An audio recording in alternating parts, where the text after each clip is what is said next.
and welcome to the Unknown Webcast. This is just a bit of a trigger warning for those who believe words are more injurious than sticks and stones. I really am so conservative I can't turn left even when I'm driving. Nope. In addition to giving trigger warnings to our viewers, Ron Hensel and I both drink coffee for your protection. Yes. This week, our guest is Tom Nelson, producer of Climate the Movie, and we have a question. Are humans the planetary thermostat? My name is Don Vino. I'm president of Midwest Christian Outreach Inc. in Wonder Lake, Illinois, which produces the Unknown Webcast, and our senior researcher, Ron Hensel, will introduce the sponsors of today's webcast, and here is Ronnie Baby. Greetings from sunny Florida, where the palm tree came out, saw its shadow, and now we have 12 more months of summer. Our sponsor for this edition of the Unknown Webcast is Carbona Grande Resorts and Spas, the investment opportunity of the new climate world order. Carbona Grande Resorts and Spas. Our regular legal disclaimer: our guest on today's webcast, insert name here, that would be Tom Nelson, has no connection whatsoever to any of the satirical content of the Unknown Webcast, hereafter referred to as the webcast, although we probably will not mention it again. This satirical content includes any and all commercials and credits, puns, smart remarks, or anything else that might fall under the definition of satire. In the meantime, Midwest Christian Outreach Inc. bears no liability for or responsibility for anyone's opinions regarding this satirical content. Our regular notice: the opinions expressed on this webcast are ours and should be yours too. If you enjoy it, or if it really annoys you and you want to inflict it on someone else to ensure your continued access to this program, please go to MidwestOutreach.org, click the yellow donate button, and contribute as you feel led. And as you do, never fear. This webcast is Y2K compliant, and don't forget to subscribe to us on your favorite video channels. And now, our special guest, Mr. Tom Nelson. They had to wait though. I'm sorry, I had to wait for that. But they're awake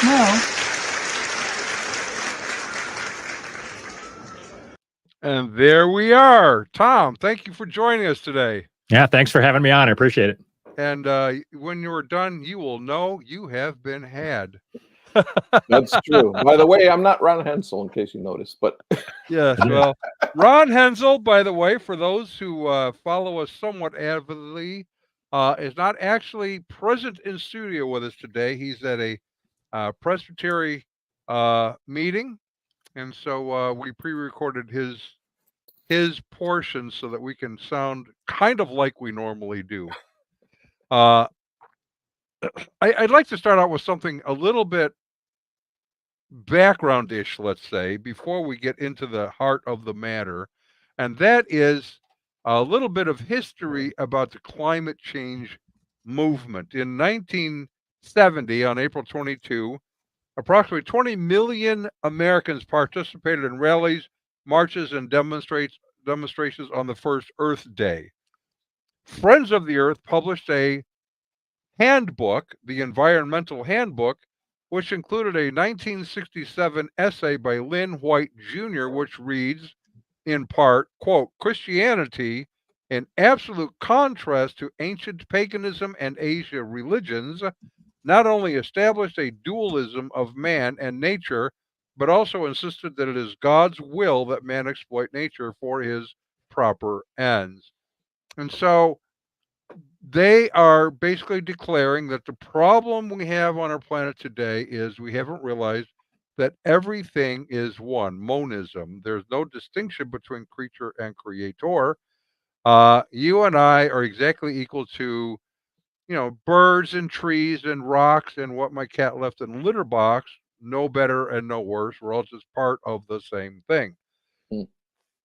The solution they propose is to eliminate Christianity, replace it with monism and paganism, and return to Gaia, or earth worship.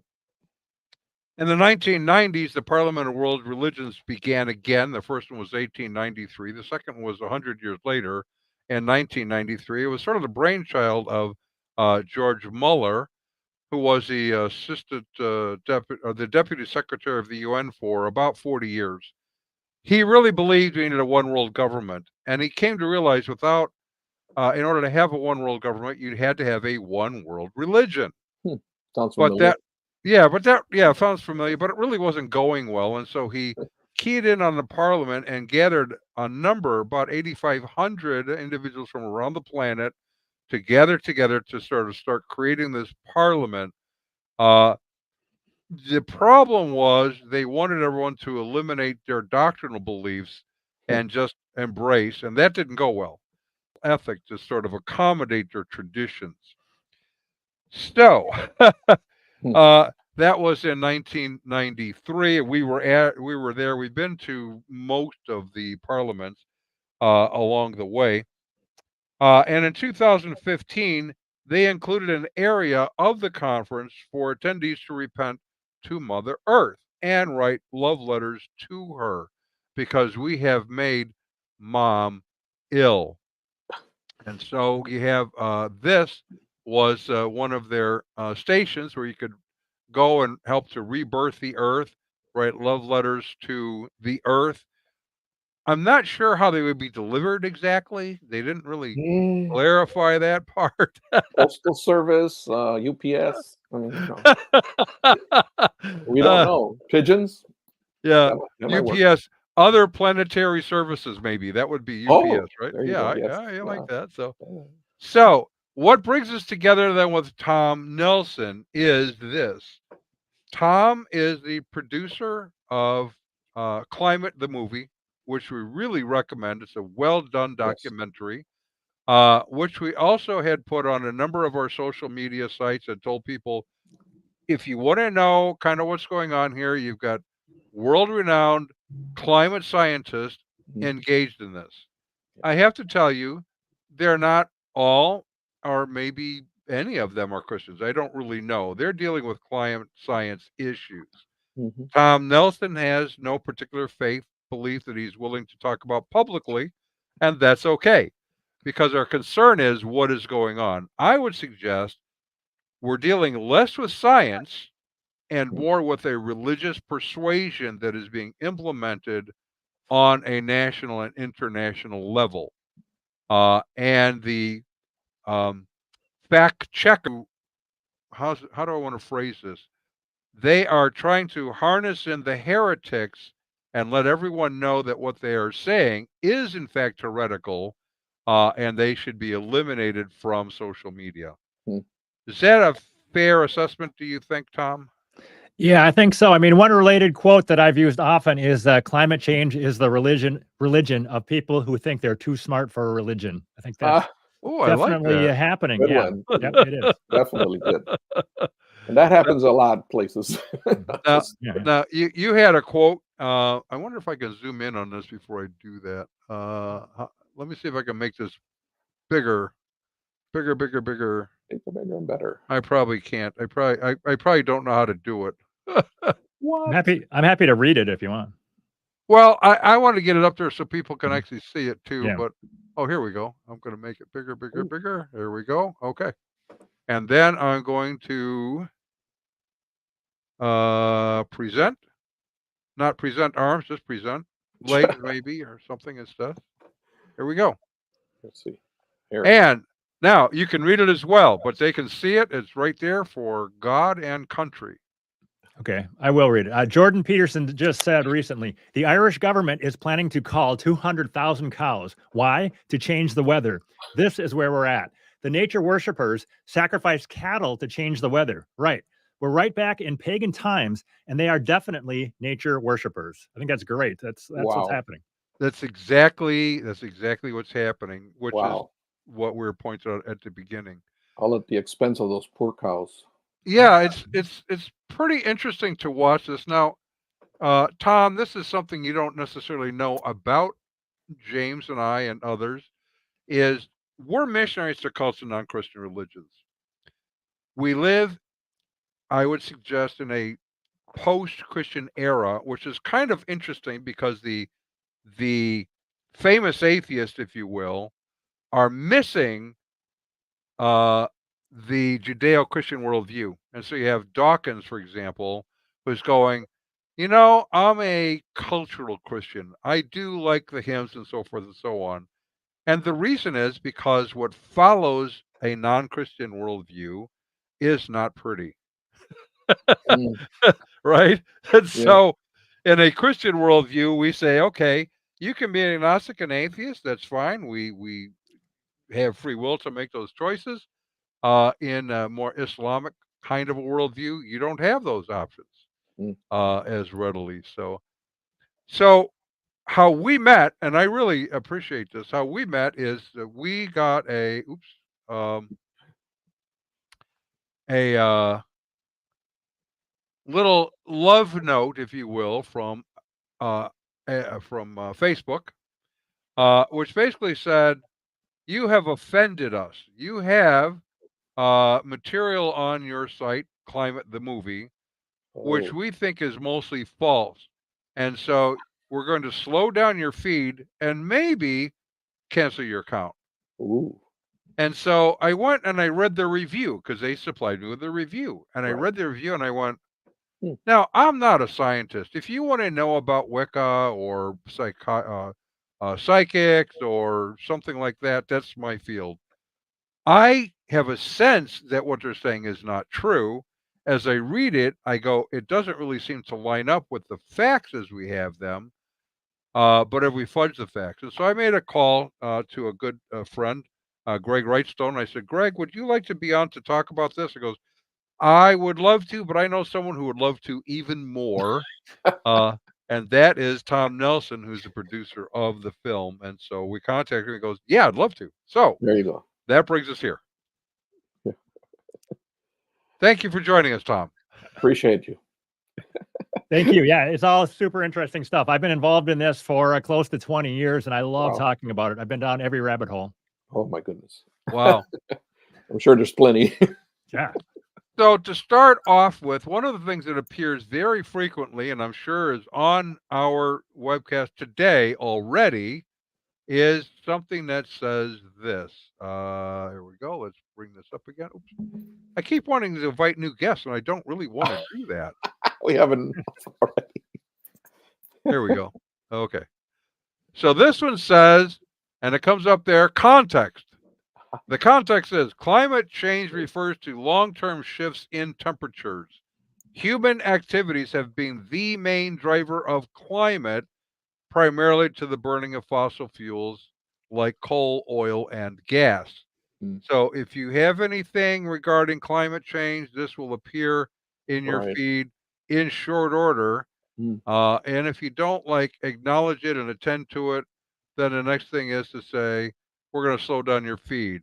If Wow. that doesn't help, they'll say, you're gone. Bye bye. Bye bye. Wow. So where do we start? You had a Well- chance to review the review, right? Yeah, I mean, it's got all the stuff, the standard stuff. It's the narrative with a capital N. That's Mhm. the truth, that we know that humans are the number one driver of climate change, but we don't know that. We do not know that. The Earth has warmed since 1975. It's warmed since the Little Ice Age ended around late 1800s.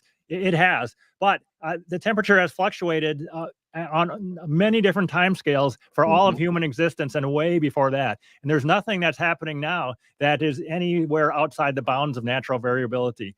And we don't know what caused, climate is so complicated, we don't know what caused all these fluctuations. So to say that we know that CO2 caused the most recent warming, we don't. There's tons of non-correlation over time with CO2 going up and temperature going down. So to believe that CO2 is the climate control knob, it's just not. There's no evidence that it is. It has some effect on climate, but it's not the driver of climate. Right. Right. Okay, so that's important. And something we probably want to start off with right early on in this discussion is none of us here are saying the climate doesn't change. It Yeah, would be yeah. foolish to say that. I think a lot of people have this cartoonist view of climate skeptics that they think we think the climate doesn't change, and if Right, they show right. us that the climate has changed, they've won the argument. Yeah. That's how deep the arguments go a lot of times. But yeah, Wow. every single climate skeptic I know agrees that climate has changed. It has warmed since sometimes, it's cooled since other times, and yeah, we all agree climate changes all the time. No matter what we do, it's going to keep changing. Yeah. Yeah. And that's an important thing. No matter what we do, it's going to Yes. keep changing. Humans really have very Uh, big of an I, effect on it. I just read something, and I meant to use it, but it was a series of questions of was the temperature cooler like 200 years ago, and what did we Right. do to contribute to that? Well, Yeah, I nothing. mean, nothing. I have Short seen some answer. references that blame humans for that cooling too. I've Oh, seen everything that whatever humans caused the cooling, but there's all sorts of historical references to people doing stuff to change the climate. We go back even to the Little Ice Age. A lot of witches were killed on the basis that they caused bad weather, and the Hmm. way to get rid of this bad weather, kill the witches, and it worked because the weather got Oh. bad for a while, and then it got worse again. Uh-oh. Yeah, this whole idea that humans, people you don't like, cause bad weather, that's a Yeah, very yeah. old, it's a very stupid thing, but it's been going on forever and it's happening right now. It's Wasn't wrong it every time. wasn't it called something else before it was climate change? Let me think. Oh, global warming. Why did that happen? I don't know for sure why it switched over, but I think it was to make Uh, it more of a catch-all thing so they yeah, can blame yeah. everything on it. Yeah. Yep. Little PR thing Well, going on. sure. If you go back now, I'm not young, as you both know. I'm not young. What? And I really remember the global cooling Oh. I remember. that was coming, and we all had to move from, like, because I live in northern Illinois, and we needed to move out of northern Illinois within the next decade because Wow. we were going to be under just feet of ice here. We needed to move Mhm. at least to Florida, if not farther south. Oh. And then for some reason, it didn't do that. Instead, it seemed to get warmer. And so, oh, it's global warming. And it's Yeah. because of, guess what? Humans and aerosol cans and Gases. all Yeah. sorts of things. Uh, Ozone layer. Yeah. yeah. And so, um, the glaciers are the poles are gonna Melting. melt down. The Yeah. polar bears are gonna have no place to live anymore. Yeah. And although fishing in Minnesota would probably improve, uh, That's true. so so then that didn't really work out all that well, and that's when it became climate change. Well, that's kind of a catch-all. Doesn't mean Yeah. anything. Climate changes all the time. Exactly. It definitely does. And there really was a global cooling scare in the 1970s. It wasn't Mm. supported by all the literature, but there was a lot in the popular media about, oh no, what are we going to do? It's been cooling. And it had been cooling for about 30 years. And people were worried that it was going to cause lower crop yields because of shorter Yeah. growing seasons, and all sorts of really bad stuff could have happened if that cooling had continued.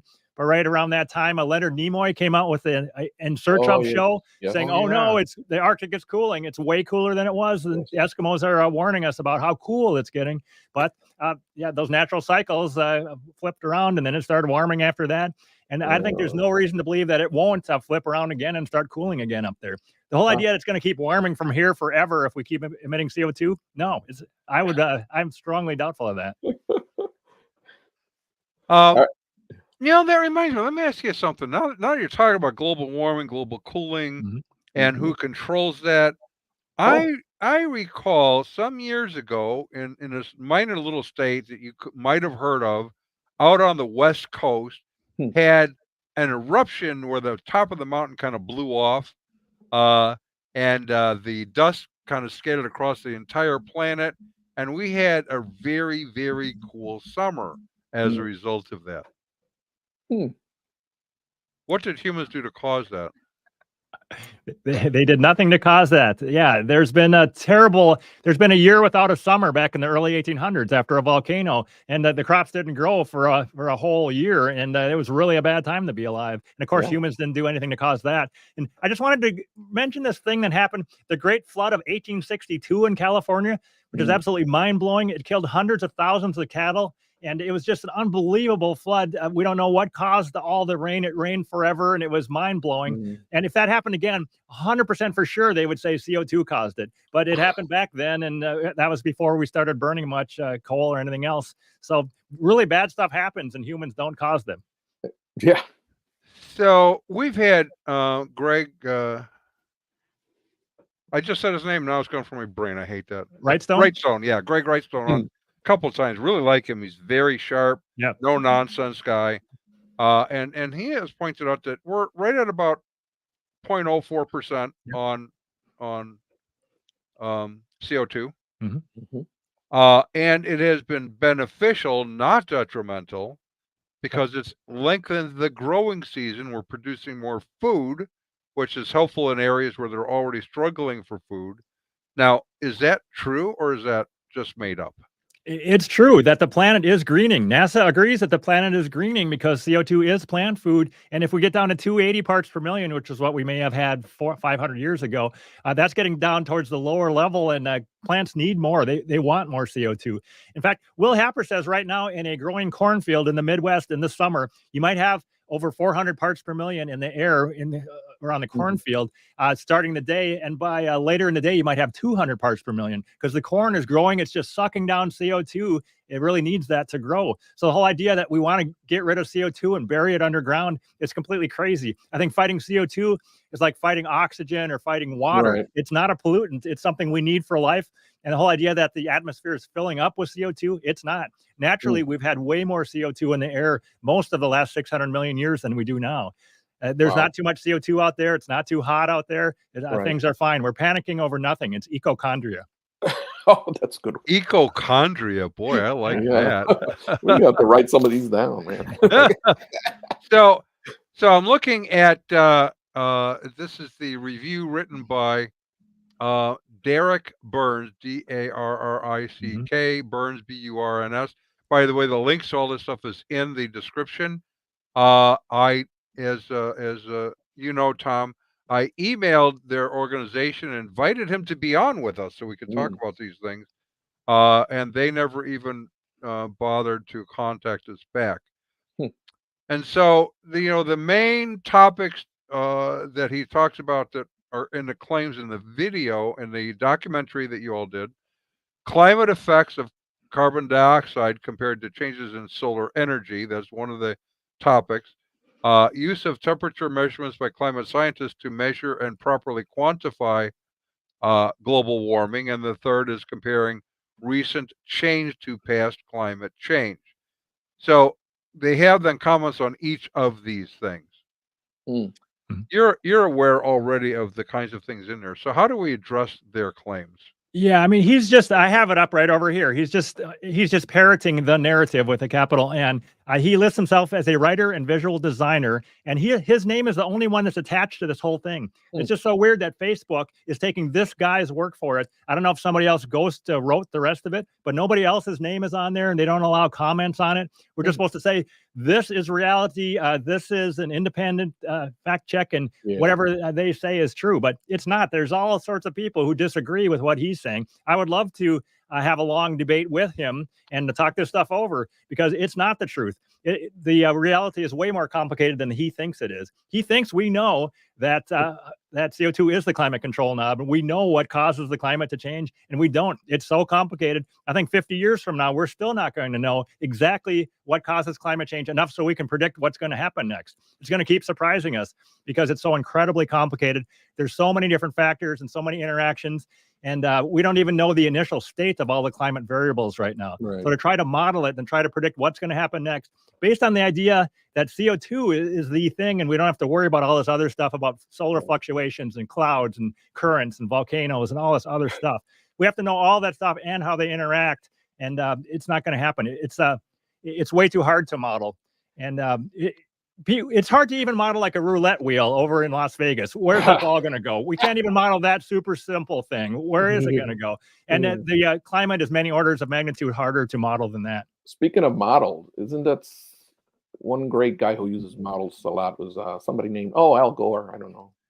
Yeah, he puts up these awesome charts and our latest model shows that the temperature is going to go up here. So models are just that, models. If they put the wrong information, you're going to get the wrong information. So, right. Well, that's right. So when you create a climate model, let's say, that's predicting climate in 1 year, 5 years, or 12 years, is that a little bit like trying to model the next moves for the 1 year, 5 year, 12 years for a roulette wheel? Is it kind of like the same thing? I mean, it's kind of like that, except it's just way more complicated because there's so many things going on and we don't understand. I mean, in our movie, we talk about cosmic rays. Some people think that there's a major influence of the sun in how cloudy the earth gets. And just a slight change in the cloudiness of the earth makes a huge difference. And everyone on both sides of the debate who has dug into this, they agree. We don't really understand clouds. We don't. They're so complicated. How do they form? It's so important for climate to figure that out, and we don't know yet exactly how big of a role do cosmic rays have. We don't know yet. That's amazing. Now that you bring that up, I just I know. it's interesting. It's interesting for us to talk about Sure. because I like to know things. I mean, I grew up as an atheist. Through a series of things and research and so forth, I ended up becoming a Christian. I thought I could be an atheist, but then I realized I couldn't really be an atheist because that's a claim to know something I can't actually know. But I thought I could be an agnostic. I thought that would be pretty safe. Except agnosticism is basically saying I can't know stuff, but I like to know stuff. Conundrum. Right. And so that led me to Christianity, which then continued in my pursuit of knowing stuff about worldviews. Why do people believe stuff? I think they're interesting. This is like that. It's a worldview essentially that has science included in it, but it really is from the aspect of the climate activist, a religion that uses science to build their doctrine around. Does that make sense? It does. I mean, there's so many parallels between religion and the climate religion. It goes on and on, that there's indulgences and there's a Bible and all sorts of things. But the science doesn't back it up. It's science as a religion. And if you dig into the science, as I have done, if you do any sort of fact checking on your own, which any of us can do, you don't need to be a climate scientist to dig into this stuff. You can look at polar bear numbers and crop yields, and you can look at drought data and all sorts of stuff. Just an ordinary person looking at graphs and stuff, you can sanity check this stuff and find out that nothing is backed up by any sort of data. It's all just they're trying to scare us, and without the data to back it up. Yeah. So let's ask some questions here. Review number 1: the link between CO2 and Earth's temperature is well established, despite claims on Fox News. Yeah, that link is absolutely not well established. I mean, most people agree that dig into this, that CO2 is a greenhouse gas. Even that is not 100% of scientists agree on that part, but most of them do. That if we emit more CO2, keeping everything else equal, there should be some warming. That we can mostly agree on. But the whole idea that is the climate control knob, and if we know how much CO2 is out there, we know how warm the Earth is going to be. We don't. We can easily add more CO2, a lot more CO2, and the climate might cool. It's happened a lot in the past. We have going back in the geologic record and even more recent times, even in the 20th century, there were times when we emitted a lot of CO2, like right after the World War II. We emitted enormous amounts of CO2, but for about 30 years, it cooled. It cooled a lot while we were adding lots of CO2. So the correlation didn't follow at all there. It was an anti-correlation. Makes no sense. Well, that's interesting. So the whole idea we can predict what's going to happen in the 21st century. We think for sure it's going to keep going up if we add more CO2. No, we don't know that. We don't know that. Yeah.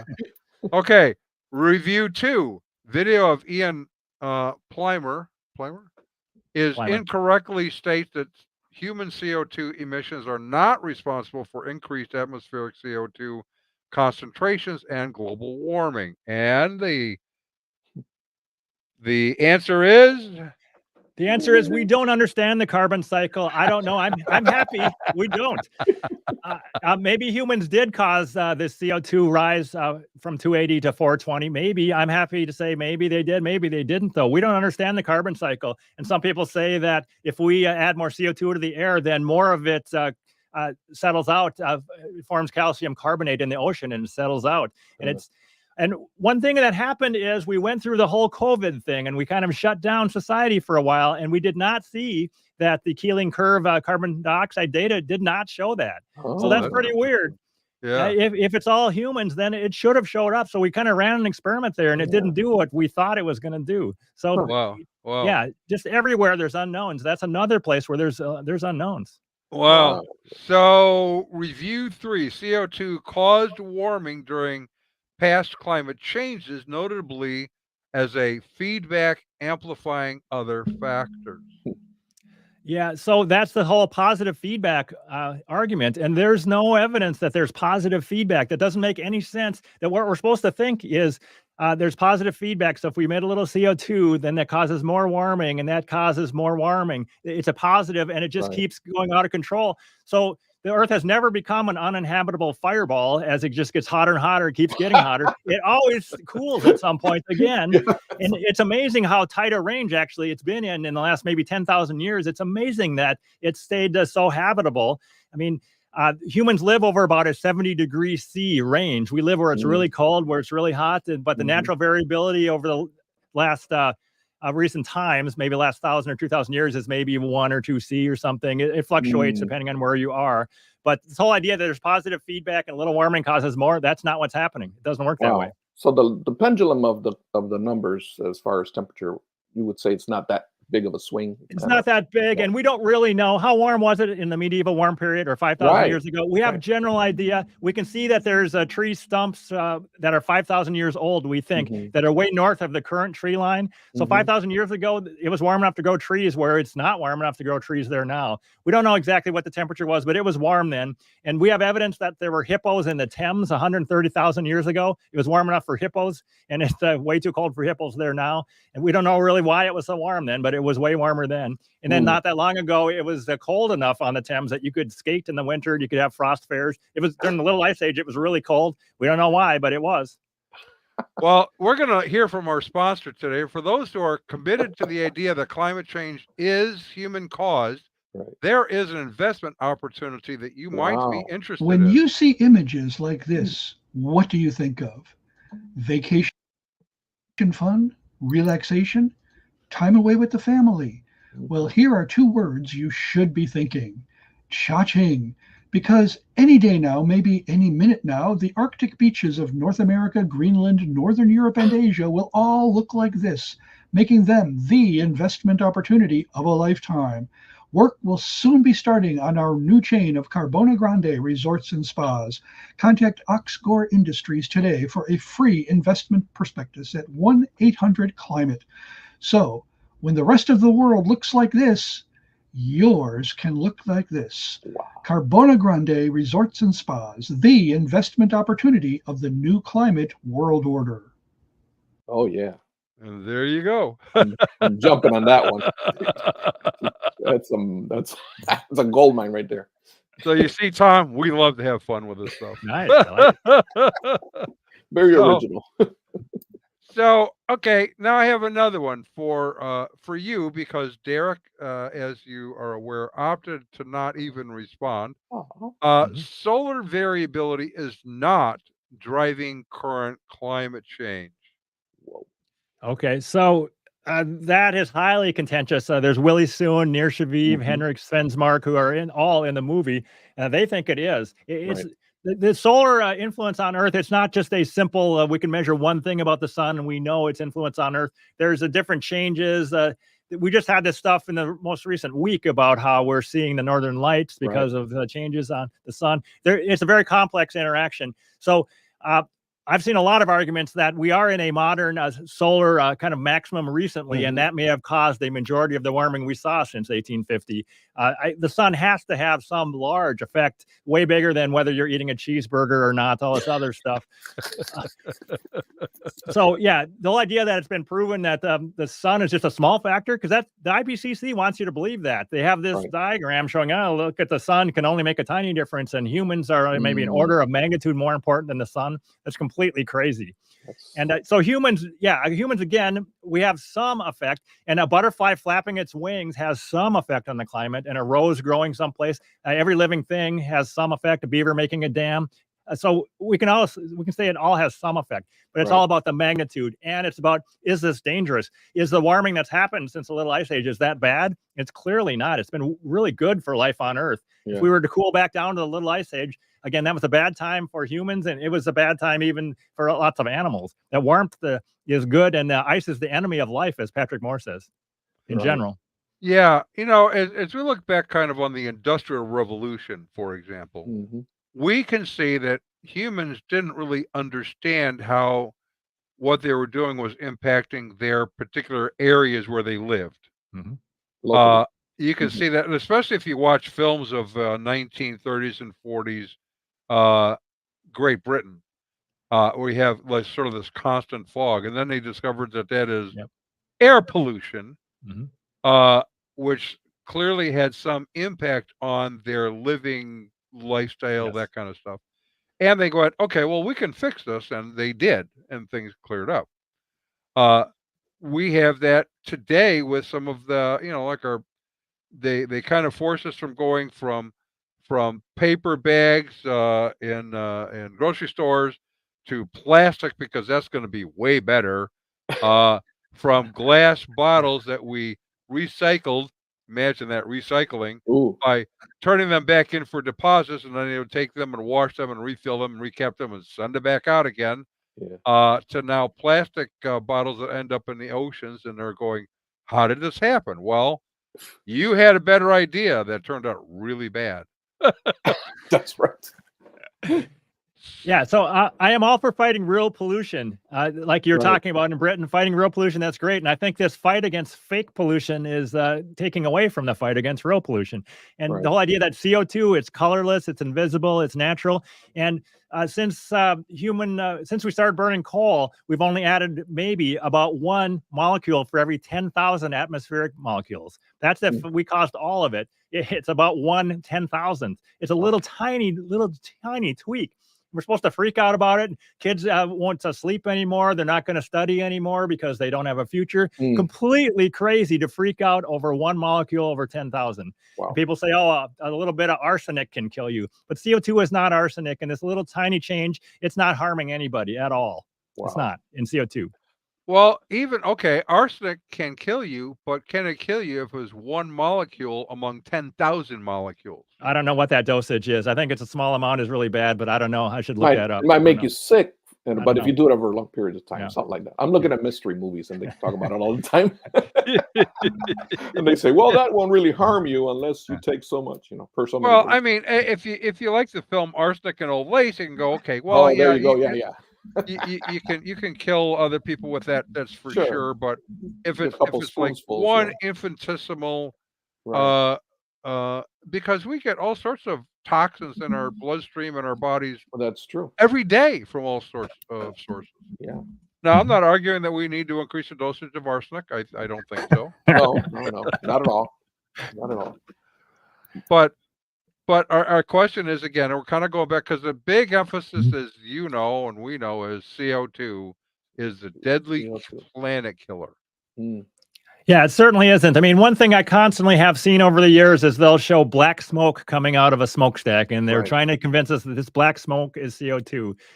That would be better for their case if it was, but it's not. You can't see it at all. That black stuff is soot or something, but it's not CO2. Right. So, and again, out in the air, we have maybe 420 parts per million. As we're breathing right here in our indoors, we're breathing out 40,000 parts per million, a factor of 100 more. And Wow. you were saying that a baby's breath is deadly pollution come out of the baby's mouth. It's not. It's fine. And the amount of CO2 in a submarine or a spaceship, they have way more. I don't know if it's 4,000 plus typically, and it's not harming people. Doesn't do anything. Wow. So Derek writes this about, and this is relative to the film, which again we recommend. Go and watch it and make your own decisions. Climate, the movie. Mhm. But he writes that the film claims that Willie Soon looked at rural temperature data and determined that, quote, it was obvious that it was the sun, not CO2, that was driving temperature, end quote. And then they go on claiming that solar changes our driving temperature is incorrect. Hmm. Scientists have established, there's that word, Established. several lines of evidence that solar changes are not driving the recent rise in global temperatures. Hmm.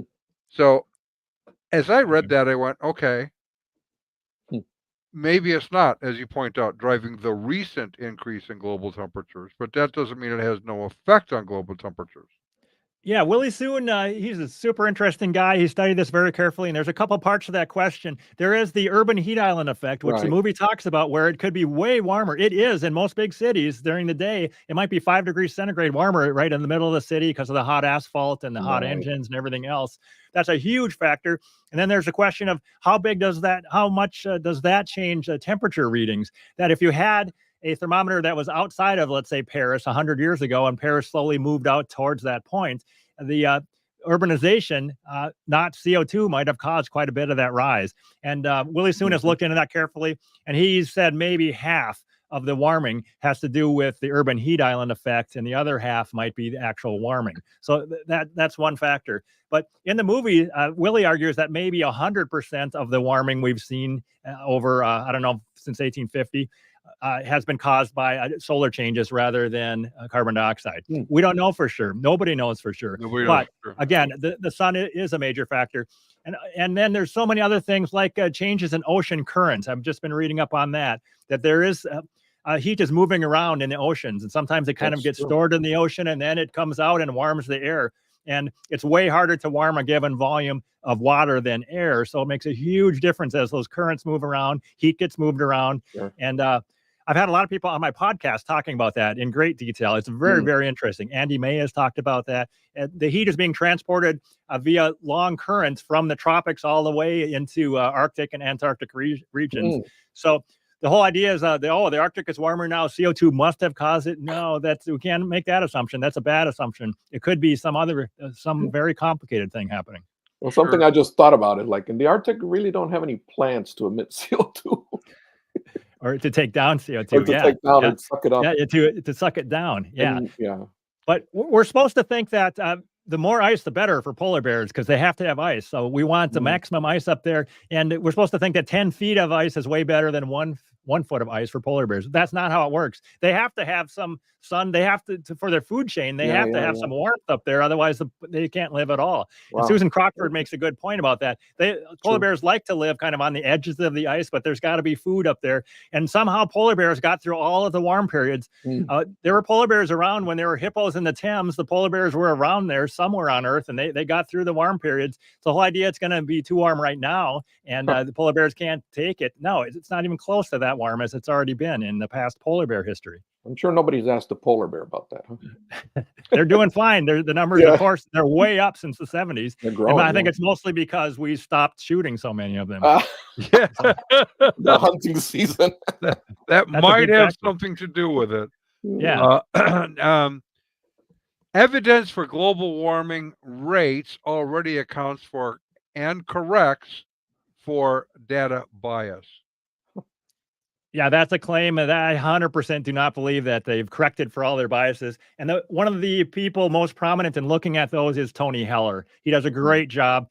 He blogs about it. He tweets about it all the time. He is he's a data guy, and he's constantly looking at how there's been so many corrections to cool the past. Over and over, we see corrections now that were made on data from the 1930s. It just keeps happening, that they'll go back into the 1930s and they'll adjust the data down, and we don't really know why. There's a lot of fudging going on. And Tony likes to look at the actual data and actual newspaper headlines and things that they can't fudge, talking about how hot it was in Philadelphia in 1790, I think it was. I forget. In the 1700s. Wow. In January, it was very hot around Philadelphia. The kids were out swimming in January, and people don't know why was it so hot then.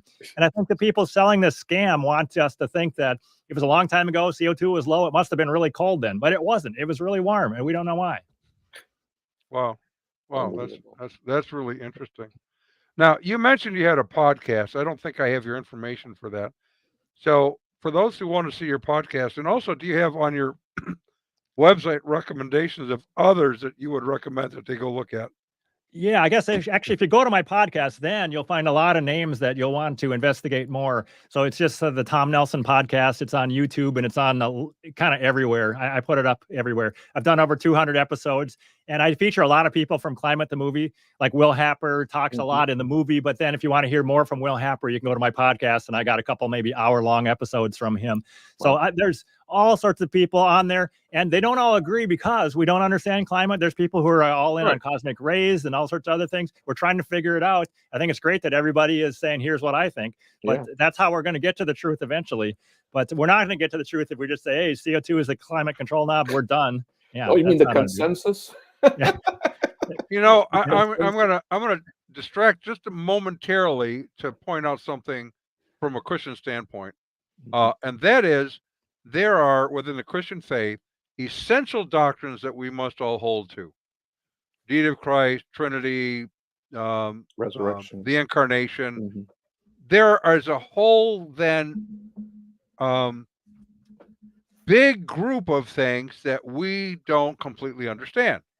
We have views that we think are accurate, but we have to act graciously toward one another as we debate those. So someone might be a Calvinist. Our senior researcher is a Calvinist, for example, Ron Hensel.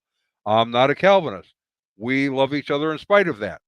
I can think he's wrong. He can think I'm stupid, and I don't really care because it's not personal. It's just an idea. It's an issue. Right. But you have some, and I think they are those who are afraid that what they believe is wrong and will not allow it to be challenged. Now, here's why I'm bringing this up, because I think we're seeing the same thing going on here. You and I can argue about some of these issues and still go have lunch. Not a big deal. When you deal with those who are climate activists, they cannot do that. I could read their material and go, okay, well, that's an interesting idea. I'll have to think about that. They can't even get near a book that would be written Ooh. by you or myself or someone like me. It's like it's garlic and they're a vampire. Yeah. Maybe that's crass, but it feels like that to me. They don't Oh, like ideas that challenge their thinking. Yeah, I do think one difference with this climate religion is they do want to shove it down our throat and they want us to spend $50 trillion, never eat a Right. cheeseburger, get rid of our cars and never Yeah. fly again, all this other stuff. But I keep saying, even if we do all that stuff, everything that they want us to do, and we all go live in caves, we find enough caves for all Right. of us, and then we wait 50 years, even then, we will not see any measurable weather or climate benefit, even if we do all that stuff. It's all pain and it's no gain because it's going to keep fluctuating. And the whole idea we're going to make a cyclone stop happening if we do exactly what the climate Wow. religion says we Yeah. should do, that's not how it works. They're still going to happen. I think Just one as of the many of them. right. One of the points that I found, one of the interesting points out of many in the movie was that a lot of this is now becoming money driven because Yes. there's a lot of money going into that and Yeah. paying these universities and they don't want to lose their funding. It's their livelihood for many. Yeah, there's just so many ways to make money out of this. And what we're talking about is if you're doing a study on butterflies, let's say, and you want to Right. get funded, if you say, I'm going to study butterflies, maybe you won't get funded. But if you say, I'm going to study the effect of climate change on butterflies, you'll have a much better chance of getting funded. Yes. That's just the way the world works. And I think that may be changing in the future where you might want to not mention it to get funding because I think this thing is crumbling. In recent years, people have figured out again that they've been lied to in so many different ways, and they're questioning the alleged experts. They're thinking for themselves. I think that's just wonderful. I'm seeing so much of that where people are doing some sanity checking, and that's very healthy. It's a great thing that's happening. Well, that's good news. Well, and I think that is why you have kind of the gatekeepers, the doctrinal gatekeepers of climate change in the social media trying to eliminate critical thinking. Yeah, I do see a lot of people complaining about Elon Musk, but I give him huge credit for opening up X because we can speak freely about climate on X, and there's a lot of people out there reading stuff every day, and that is just huge that we're allowed to say what we think. Finally. Yeah, I think that's really huge, and I give him credit for that because I'm loving it. I can say exactly what I think, and a lot of people are reading it. And Substack is another place where you can say what they think, and that seems to be getting bigger too. So there's a lot of positives too. Facebook is not the place to say what you really think, of course. Right. Well, and that's one of the things I grew up in America, in United States of America, and the thing I remember in my younger years is that you could vehemently disagree with each other and still find areas of cooperation as neighborhoods and cities and towns and so forth. So you might have a kind of my story is when I was young, I grew up, kind of in the Chicago area, let's say. And you go to Chicago and you would have neighborhoods, and there were cool neighborhoods. You would have the Italian neighborhood, the Polish neighborhood, the Chinese neighborhood, and they were Chinese and Italians and Poles and whatever. Right. But they were Americans first, and then their ethnicity was how their history. And so they would fight for America. They wouldn't fight for being Italian. Right. That has changed now. You're not allowed to have views that we don't want you to have. I do think there might be something going on here about people might be trying to divide and conquer. I think Yeah, I some think people so. want to divide us. Yeah. And I've heard people saying about lately, politically, or in general, it might not be right versus left so much. It might be Mm. about control versus freedom. And I'm finding myself agreeing with a lot of people who I can't believe I would agree with. Right. Bill Maher and Russell Brand and Isn't that Joe amazing? Rogan. There's a Yeah. long list of people, even RFK Jr. on some topics. Yeah. Yeah, It's exactly. amazing. I'm agreeing with these people. I'm loving it. And I'm loving Yeah. the fact that we're able to do podcasts and do streams like this and talk things over. Because I don't know what we would have done 40 years ago, how the three of us would have gotten together and talked about this stuff. I think it's huge that we can all talk about this.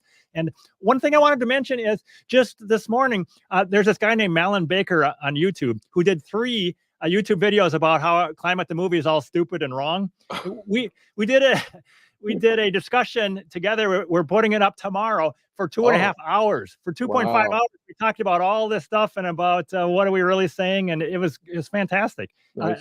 I'm excited to put that up because I think just all of this talking, especially among people who disagree, it's super healthy, and I'm loving it.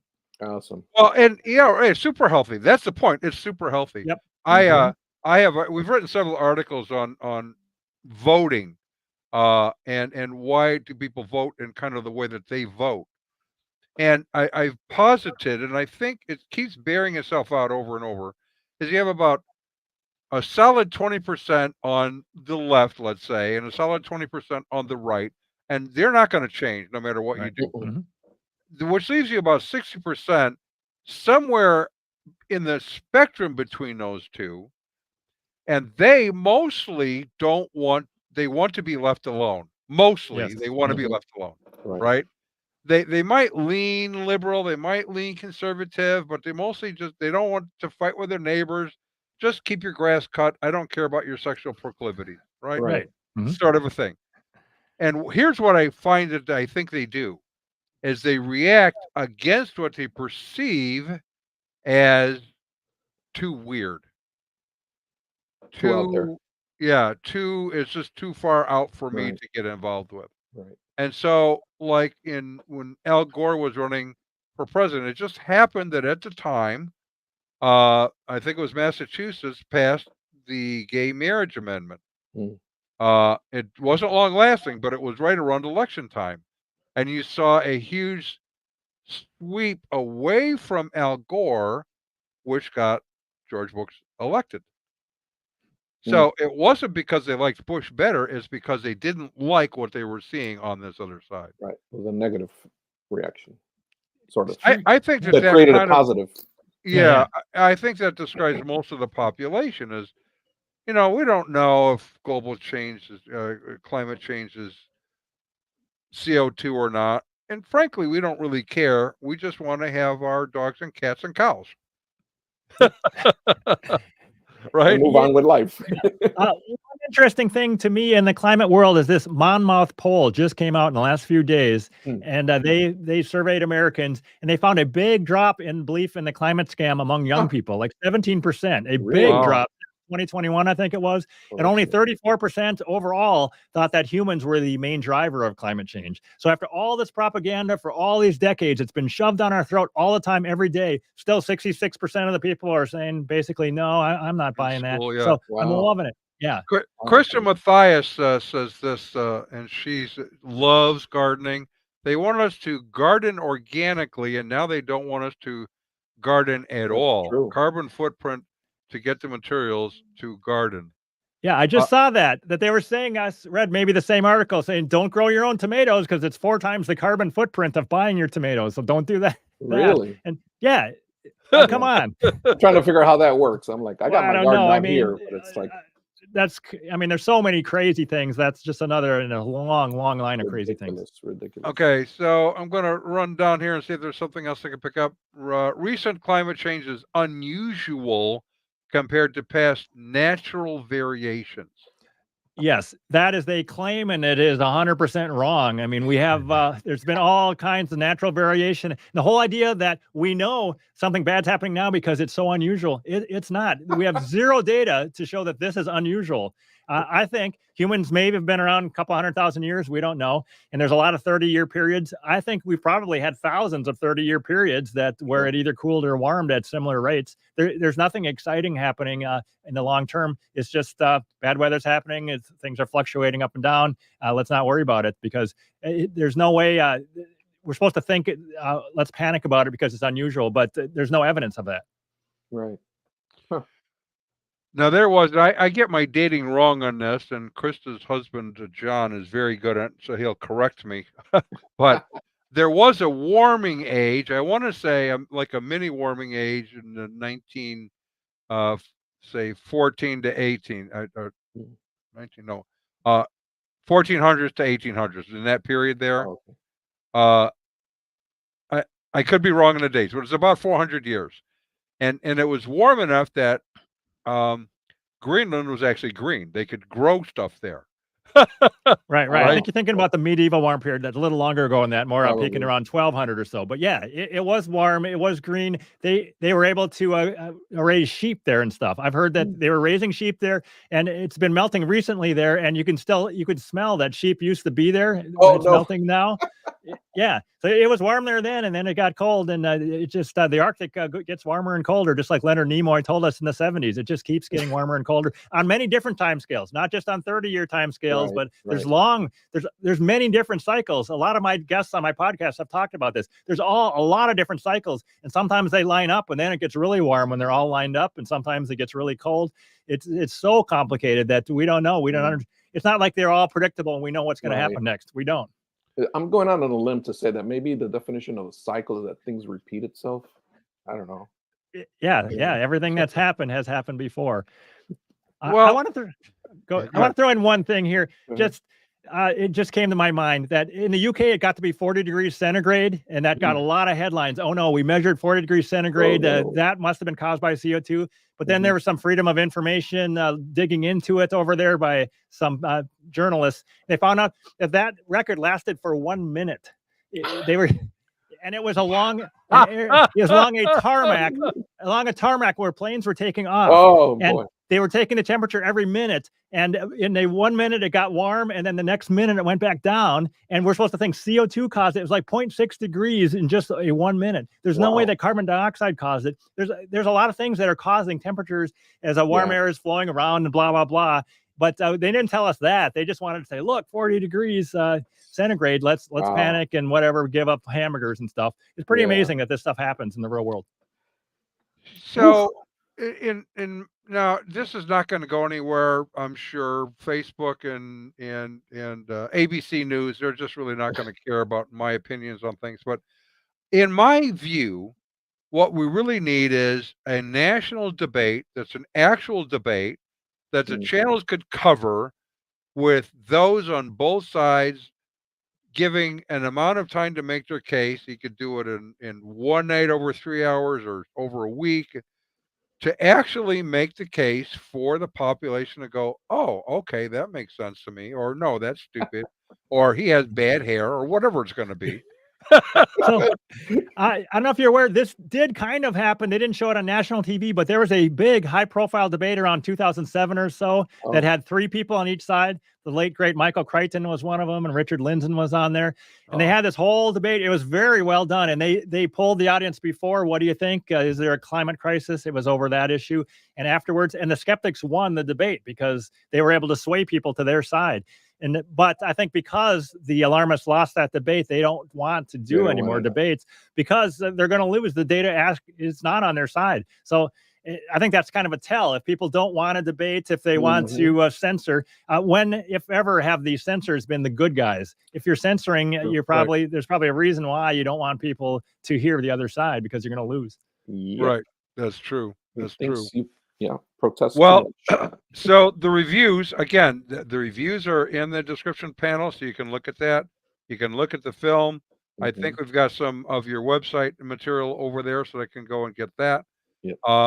You have a lot of great things to say. I really think the documentary was well done. Very good.